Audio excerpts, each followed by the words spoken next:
Hello, কেমন আছো সবাই? তো এখন বিকেল বেলা আমি এসেছি হচ্ছে ছাদে, একটু হাঁটাহাঁটি করছি আর ওয়েদারটা ভীষণই সুন্দর। তোমাদের সাথে আজকে একটা জিনিস শেয়ার করব।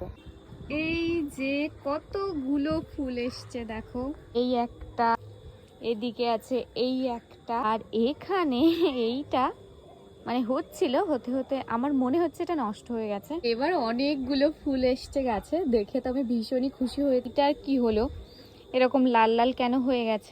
নষ্টই হয়ে গেছে মনে হয়, কিন্তু এখনো লেগে আছে, ওই জন্য আমি আর বেশি হাত দিচ্ছি না। এখন এই ফুলগুলোর গায়ে এত পিঁপড়ে হয়েছে, তোমরা দেখতে পাচ্ছ কিনা জানি না, ওই যে প্রত্যেকটাতে পিঁপড়ে। এটার গায়েও কিন্তু অনেক পিঁপড়ে আছে। এই যে দেখো, এবার বেশ ভালো বোঝা যাচ্ছে, ওর ভেতরে ভেতরে না পিঁপড়েগুলো ঢুকে আছে। পিঁপড়ের জন্য জল যদি না আসে, ইমিডিয়েট কোনো একটা ব্যবস্থা নিতে হবে এগুলোর জন্য। চলো, টাটা।